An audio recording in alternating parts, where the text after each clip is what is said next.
एक आदमी 17 हमले और हर हमले के बाद भारत थोड़ा और टूटता चला गया। हर हमला सिर्फ लूट नहीं था, वो भारत की एक सुरक्षा दीवार गिरा रहा था। और जब आखिरी दीवार गिरी तो सिर्फ शहर नहीं टूटे, सदियों का भविष्य बदल गया। आज हम उसी कहानी के अंदर उतरेंगे जहाँ एक आदमी नहीं, पूरा सिस्टम फेल हुआ था। गजनी आज अफगानिस्तान का एक साधारण सा शहर, लेकिन 11वीं सदी में यही शहर एक ऐसे आदमी की ताकत का केंद्र था जिसका नाम सुनकर उत्तर भारत के राज दरबारों में सन्नाटा छा जाता था।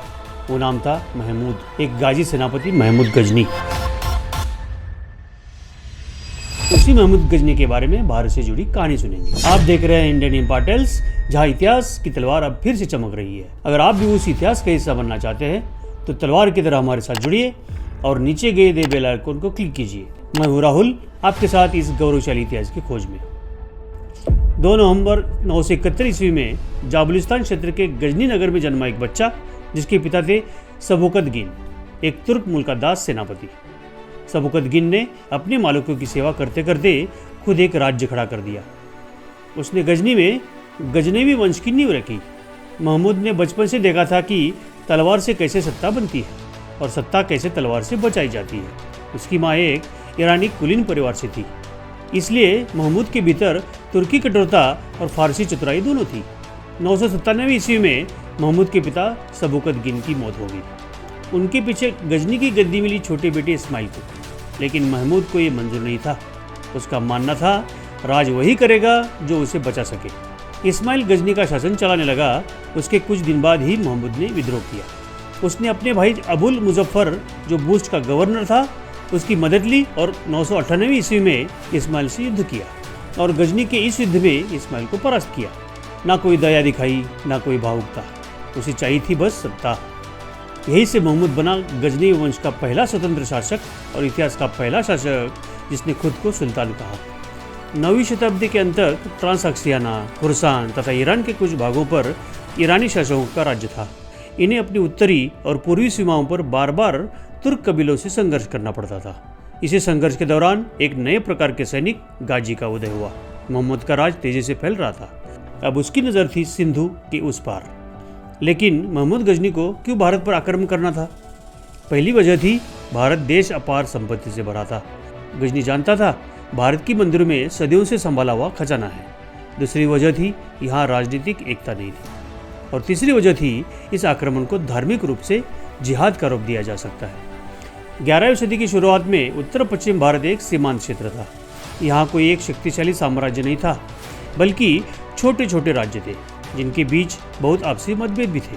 इसी भूभाग पर शासन करता था हिंदू-शाही वंश और इस वंश के राजा थे जयपाल, एक अनुभवी, परिपक्व लेकिन उम्रदराज शासक। उन्होंने वर्षों तक सीमाओं की रक्षा की थी, तुर्क और अफगान आक्रमणकारियों को रोका था। लेकिन इस बार सामने था महमूद गजनी। उसने हिंदू-शाहियों के विरुद्ध अभियान छेड़ दिया। उसकी योजना साफ थी, पहले सीमांत राज्यों को तोड़ो, फिर भारत के भीतर रास्ता खोलो। इस संघर्ष में महमूद गजनी को रोकने के लिए मुल्तान के मुसलमान शासकों ने जयपाल का साथ दिया, क्योंकि उन्हें पता था ये युद्ध धर्म से ज़्यादा सत्ता और क्षेत्र का है। 29 नवंबर 1001 ईस्वी पेशावर के मैदान में एक तरफ था जयपाल, जिसके पास थी हाथियों से सजी विशाल सेना, भारी कवच और पारंपरिक युद्ध नीति, और दूसरी तरफ था महमूद, जिसकी सेना थी तेज, हल्की, घुड़सवार धनुषधारियों से भरी हुई और पूरी तरह अनुशासित। जब युद्ध शुरू हुआ तो शुरुआत में जयपाल ने टक्कर दी। हाथियों की गड़गड़ाहट से मैदान कांप उठा। कई जगह मैदान की सेना डगमगाई, लेकिन महमूद का युद्ध करने का तरीका अलग था। वो जानता था हाथी ताकत है पर कमजोरी भी। उसने सीधा टकराव छोड़कर घेराबंदी की रणनीति अपनाई। उसकी घुड़सवार सेना तेजी से घूमती रही, हाथियों को चारों तरफ से परेशान करती रही। तीरों की बौछार से हाथी बेकाबू होने लगे। महमूद ने जयपाल की पीछे की सेना पर अचानक हमला कर दिया। ये लड़ाई लंबी चली, लेकिन अंत में जयपाल की सेना टूट गई। जयपाल को बंदी बनाया गया, भारी फिरौती देकर छोड़ दिया गया। लेकिन हार से ज़्यादा वो अपमान से टूट गया था। एक राजा जिसने पूरी जिंदगी सीमाएं बचाई, अब पराजित होकर लौट रहा था। कुछ समय बाद जयपाल ने जीते जी चिता पर बैठकर आत्मदाह कर लिया। उसकी मृत्यु के बाद उत्तर पश्चिम भारत की एक मजबूत सुरक्षा दीवार गिर गई। जयपाल के बाद उसका बेटा आनंदपाल शासक बन गया। वो जानता था कि पिता की तरह अकेले लड़ना सीधा विनाश है। उसने इतिहास की एक आखिरी बड़ी कोशिश की। आनंदपाल ने राजपूत शासकों को संदेश भेजे कश्मीर के राजाओं को बुलाया, अजमेर और कन्नौज तक से समर्थन जुटाया। ये केवल हिंदू राजा नहीं थे, मुल्तान के मुसलमान शासक भी आनंदपाल के साथ थे। ये उत्तर पश्चिम भारत की आखिरी बड़ी संयुक्त सेना थी। हिंदू शाही राजधानी थी वह हिंद। यही 1008 और 1009 ईस्वी में इतिहास का एक निर्णायक युद्ध लड़ा गया। आनंदपाल की सेना बहुत बड़ी थी। उसमें शामिल थे राजपूत योद्धा, कश्मीर के सैनिक, पंजाब के प्रसिद्ध खोखर कबीले के वीर जो अपनी बहादुरी के लिए जाने जाते थे। संख्या में वो महमूद से कहीं ज़्यादा थे, लेकिन महमूद के पास था अनुभव, रणनीति और घुड़सवार धनुषधारी सेना। युद्ध शुरू हुआ, लेकिन युद्ध के बीच एक अनहोनी हुई। आनंदपाल का हाथी अचानक घबरा गया और मुड़ने लगा, पीछे हटने लगा। सेना ने इसके राजा की वापसी समझा। अफरा तफरी फैल गई और यही वो पल था जिसका महमूद इंतजार कर रहा था। उसने अपनी पूरी घुड़सवार सेना एक साथ झोंक दी। सेना का हौसला टूट गया और आनंदपाल हार गया। उस हार के बाद उत्तर पश्चिम भारत की संगठित प्रतिरोध शक्ति टूट गई। आनंदपाल की हार के बाद उत्तर पश्चिम भारत में कोई ऐसा राजा नहीं बचा था जो महमूद गजनी को खुली चुनौती दे सके। महमूद अपनी सेना के साथ तेजी से आगे बढ़ गया। अब उसकी सेना के सामने कई छोटे राज्य बिना लड़े ही झुक गए। मथुरा और कन्नौज को महमूद गजनी ने लूटकर साफ कर दिया।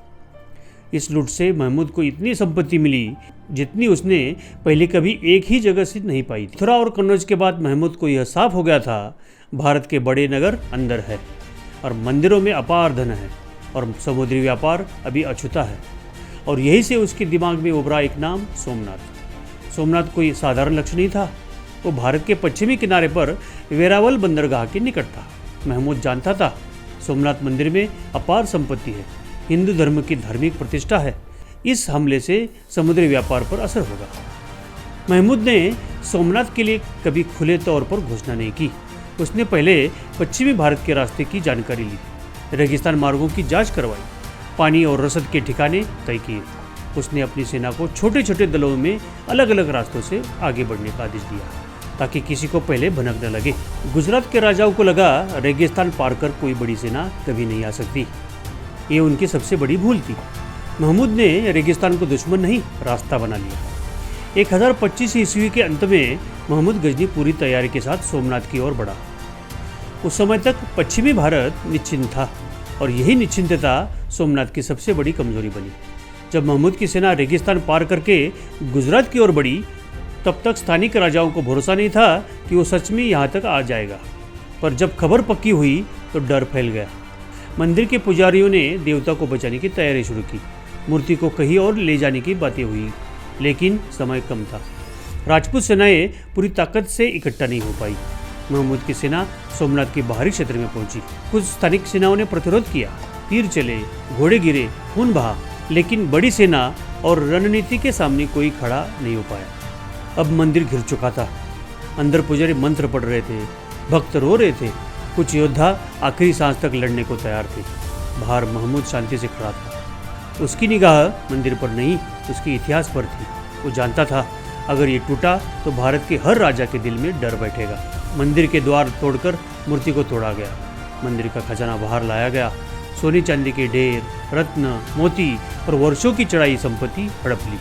उस समय मंदिर में एक बहुत बड़ी सोने की जंजीर लटकी रहती थी। उसका वजन लगभग 10,000 किलो था।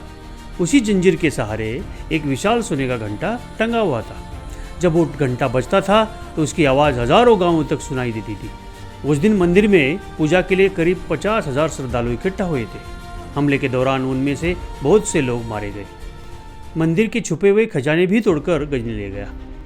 सोमनाथ के पास था वेरावल बंदरगाह। ये भारत और अरब दुनिया के बीच का व्यापार का बड़ा केंद्र था। महमूद केवल योद्धा नहीं था, वो व्यापारी सोच भी रखता था। उसे पता था जो समुद्र को नियंत्रित करता है वो धन को नियंत्रित करता है। ये बंदरगाह अरब के घोड़ों के आयात के लिए मशहूर था। महमूद चाहता था कि अरब व्यापारियों का धंधा चौपट हो जाए, क्योंकि उनका घाटा गजनी के व्यापारियों का फायदा होता। इस हमले के बाद अरब व्यापारियों में डर फैल गया। पश्चिमी भारत का समुद्री संतुलन बिगड़ गया। इसके बाद अरब व्यापार धीरे धीरे उत्तर पश्चिमी मार्गों की ओर शिफ्ट होने लगा।